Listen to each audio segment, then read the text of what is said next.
Hello, welcome. Thank you for joining us on this edition of News 2. I'm Sandra Gomansing. In our top story, all eyes are on Cleveland this week. As the Republican National Convention unfolds, the Virgin Islands has its own delegation in the Quicken Loans Arena. And in spite of the highly publicized rift among the key players, they seem to have united behind one man, Donald Trump. News 2's April Knight has that story. All 8 Virgin Islands delegates at the Republican National Convention will be casting their votes for Donald Trump tonight. That's according to Dennis Lennox, a spokesman for VI GOP State Chairman John Canegata. 8 of the 9 votes of the Virgin Islands will be delivered by Chairman Canegata for Mr. Trump. The 9th voting delegate, Holland Redfield, opted to stay out of the convention. According to Lennox, the delegates have had a productive past few days at the RNC, which officially kicked off Monday, but conducted several committee meetings before that. We're on the various committees that met all of last week. Some of us were here all of last week writing the party rules for the next 4 years and debating which issues were to be included in the party platform. Lennox echoes what Valerie Stiles, an alternate delegate at the convention, said about the party putting pieces back together. The message that the party is sending is that we're unified, and nothing unifies Republicans more than somebody with the last name Clinton. In the midst of the drama and excitement that, according to Melania Trump, characterize a Trump contest, members of the Virgin Islands delegation say they were able to lobby for Virgin Islanders on key issues that specifically affect U.S. territories. Equal rights to American citizens living not just in the Virgin Islands, but the other 4 U.S. territories, Guam, Puerto Rico, American Samoa, the Northern Marianas Islands, equal rights. So we're fighting hard for that. Lennox said they're looking forward to the rest of the convention. Thursday evening, when Mr. Trump delivers the keynote speech accepting his nomination as the Republican presidential candidate and making that final transition from getting the nomination to being the nominee. Reporting for News 2, I'm April Knight. Meanwhile, day 1 of the Republican National Convention was eventful. Donald Trump's wife, Melania, was the headliner, but she and the campaign are taking heat today over accusations of plagiarism. Today, the Republicans tried to get back on message. Chris Welsh has more. Many Republicans and even Democrats seem to agree that Melania Trump delivered a strong speech last night. God bless you and God bless America. The problem is that speech wasn't entirely hers. A key part of her address appears to have been lifted almost verbatim from Michelle Obama's 2008 speech at the DNC. You work hard for what you want in life. That your word is your bond, that you do what you say you're going to do. Do what you say and keep your promise. This morning, Trump campaign chairman Paul Manafort strongly defended the speech. We don't believe there's anything in that speech that doesn't reflect her thinking. The campaign says it won't address the issue any further. But the man who used to run the campaign, Corey Lewandowski, says that's not enough and heads should roll. Whoever was the staff person who wrote this speech should be held accountable and should be fired. Tonight, the Trump campaign will try to get back on track. Today's theme, jobs and the economy make America work again. Trump's daughter, Tiffany, and son, Donald Jr., will tout their father's business record. Former rivals Chris Christie and Ben Carson will also take to the stage to talk up Trump.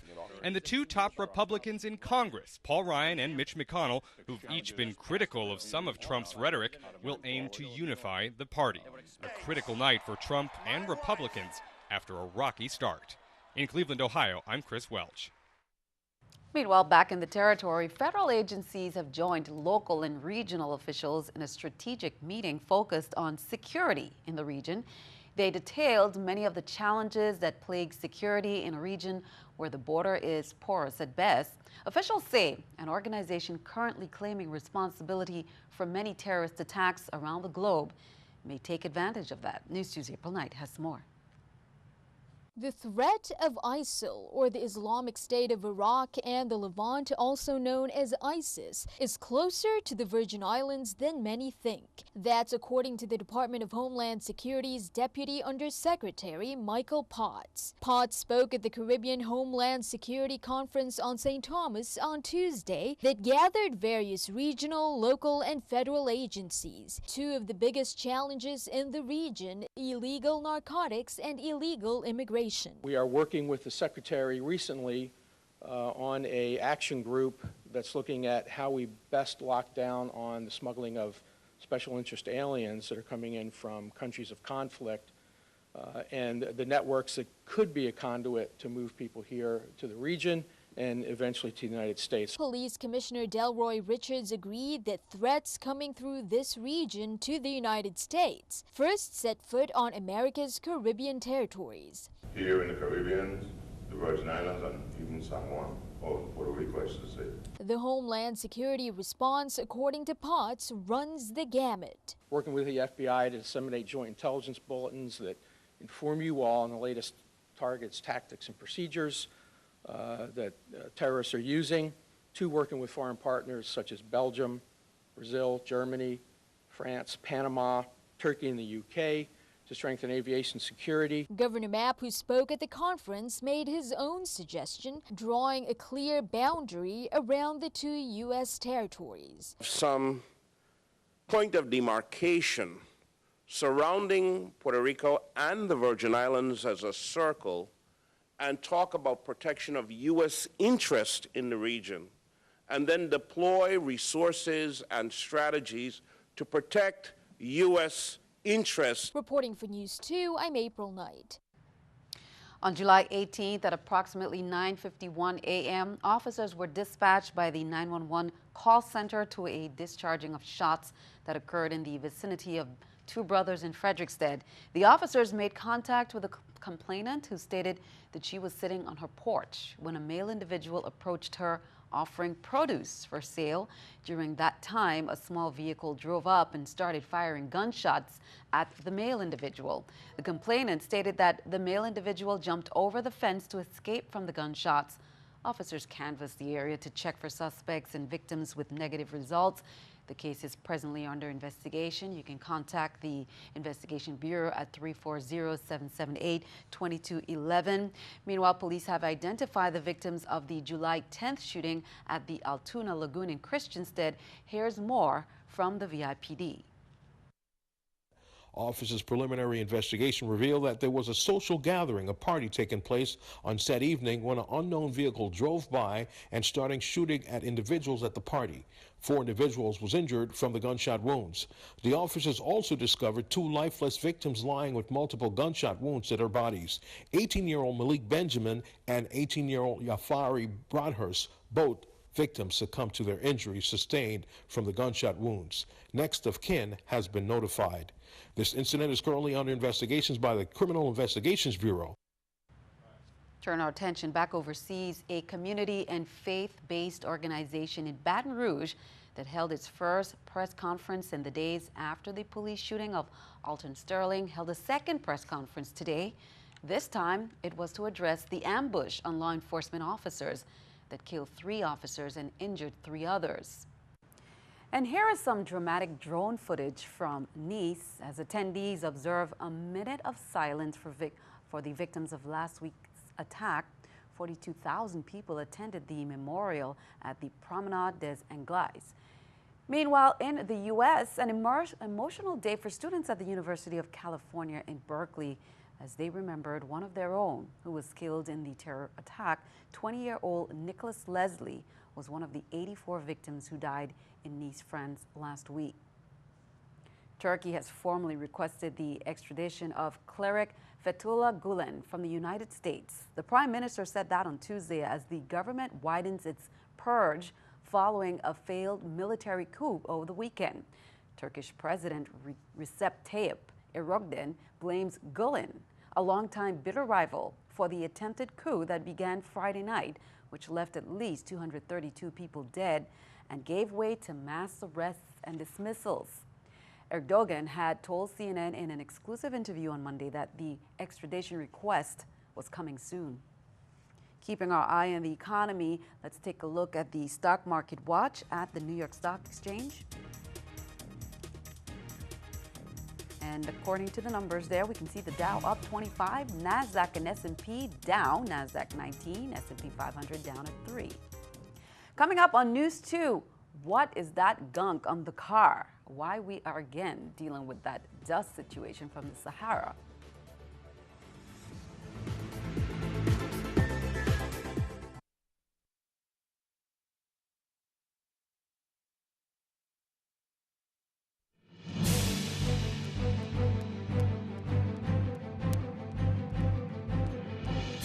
Welcome back.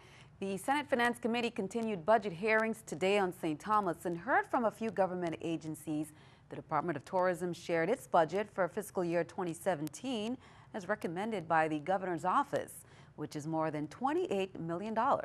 Lawmakers noticed the drastic reduction in the number of employees at the department. I've had almost 100% reduction in the staff. It's been cut in half, literally, from 50 to 24. In 2007, there were 53 staff members of the Department of Tourism. So more than half. How have you dealt with productivity with the smaller staff? We have become a leaner, meaner, efficient team. But the other thing that we have done is that the staff members, one of the things that we noticed that 85% of the staff members have received increases. So we have made sure that we have taken care of the staff that are on board. The Main Street Enhancement Project commenced, according to Public Works. The contractor, Tip Top Construction, begins the process of setting up traffic control devices and project signs. Installation of underground utilities will begin. The first phase begins at the Enid Bar Library intersection and progress easterly along Main Street. Work on this phase, they say, will include sanitary sewer line replacement, new potable water line, and storm drainage installation. The project is expected to be completed in the summer of 2017.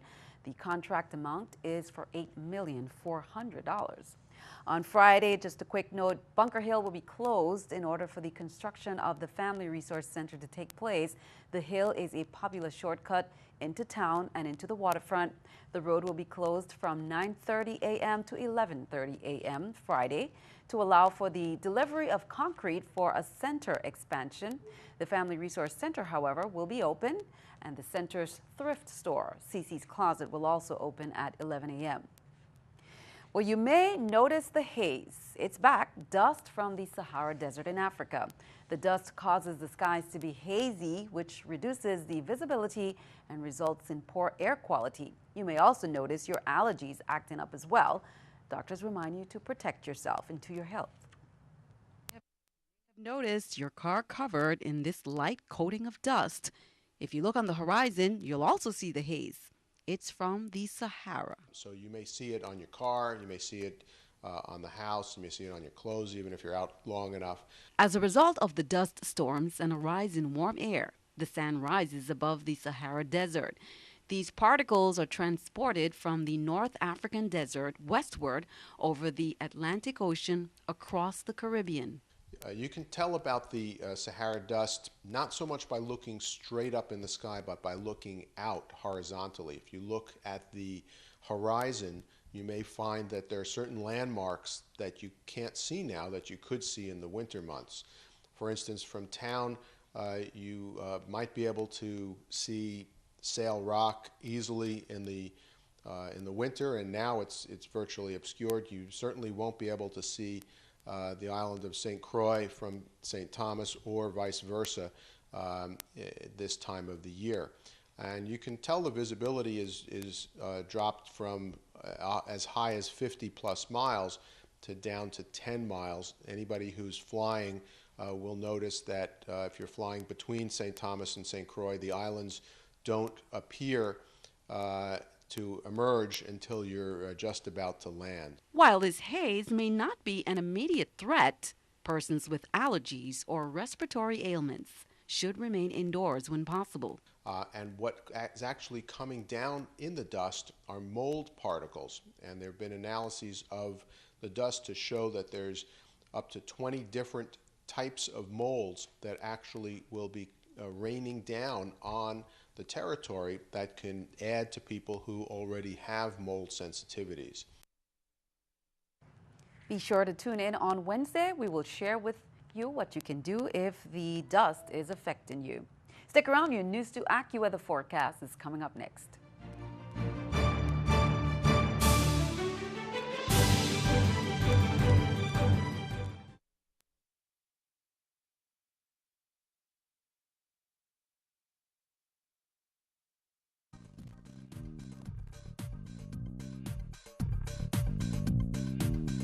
Well, this afternoon was relatively quiet for the Virgin Islands and Puerto Rico. We're in between two areas of low pressure. The first moving north and westward through the Turks and Caicos into the southern Bahamas. Second little area of moisture, even smaller than that, moving through the Lesser Antilles. You can see it's kind of making a northerly turn, and it could set off an extra shower in the area, especially on the southern shores later on tonight and into the day on Wednesday. But otherwise, just a daily trade wind shower in most of our locations. Here's your satellite estimated radar. Anything that is popping up here in the eastern Caribbean, really not that heavy and passing by fairly quickly, but there's that bigger area of low pressure. A little bit juicier, some heavier downpours, and the rain is more widespread. Not dealing with any of that for tonight, though. Few clouds around. Temperatures will stay in the lower 80s, and there could be a shower in the area. St. John tomorrow, watching for a spotty shower. High gets to 90 degrees, so seasonable warmth as well. We'll also break 90 in St. Thomas with a shower or two, but that nice trade wind flow will keep it breezy through the afternoon, keep it feeling pretty comfortable. Upper 80s, low 90s in St. Croix with a chance for a shower passing through the area. Here's a look at the marine forecast. On the Atlantic side, immediate coastal waters about 4 to 6 feet, but once you get into the open waters, could be some waves approaching 8 feet. Because of that, small craft advisory is in effect once you get into those open waters, so be careful. Caribbean side a little bit quieter, but still on the choppier side of normal. Waves anywhere from 4 to 6 feet with those winds out of the east. A little bit stiff there, 15 to 20 knots at times. Here's a look at that extended forecast. We'll see temperatures in the upper 80s to lower 90s all the way through this weekend, so typical warmth. Overnight lows stay in the 80s as well. We'll see more sunshine return for Friday and Saturday. Only a chance for a spot shower in most cases, so plenty of sunshine to go around for the next several days. Sandy, back to you. Thanks for that. It is time for our News 2 weather picture there by Rashawn Pitts of Ricardo Richards Elementary School, giving us some nice blue skies, white puffy clouds, and nice calm scenery. No indication of that Sahara dust, but we know it's still lingering in our area. Rashawn, thank you for that. Send us your News 2 weather picture to News 2 Innovative Business Center, 4611 Tutu Park, Suite 300, St. Thomas VI 00802. Stick around. News 2 Sports comes your way next.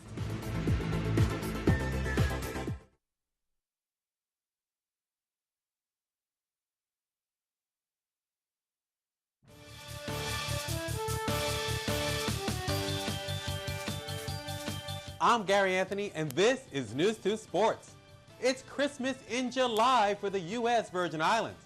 NBA baller and St. Croix native Rakeem Christmas has come home this week, and he's bringing a boatload of gifts for all the good boys and girls of the VI. The unwrapping of basketball-related presents begins with basketball camps. Wednesday at St. Croix Central High starting at 8:30, and Thursday at Pashalti Middle School in St. Thomas, also starting at 8:30. The main event, the All-Star Classic, this Saturday at St. Croix Central High Gymnasium. The camps will be with the Boys and Girls Club. There should be like 100 kids coming out there just to come out there, have fun, just do some drills, just basic stuff like layups, free throws, some drill work on a ladder and stuff like that. I mean, just doing interactive games with them, have Q&A with them. Come back last year and be able to go talk to the kids, and I mean, I just got drafted back then, and I mean, the kids was looking up to me like that. So I mean, just to come back again this year and have camps with them this time, it means a lot to me. I mean, to come out here and just bring them together and just try to stray them away from the violence is a big thing for me. The game on Saturday, St. Croix versus St. Thomas, is 18 and under. I mean, it's a big game. People want to know who's the best island, who has the best players over there. So, and everybody's going to come out there and try to do their best to show which island's the best. But I mean, we're going to have a dunk contest, a three-point contest.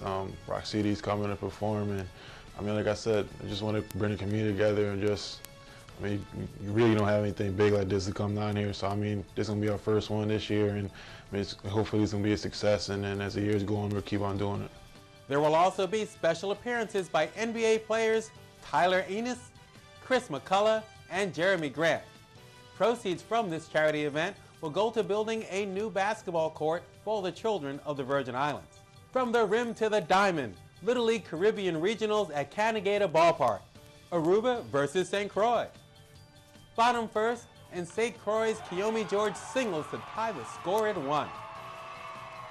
Next up, Carlos Morales singles. St. Croix up 2-1. Now it's Keon Johns single, and St. Croix leads 3-1. But Aruba comes back. Top third, Anton Trump singles. The outfield error scores 2, and Aruba ties the game. And the big blow.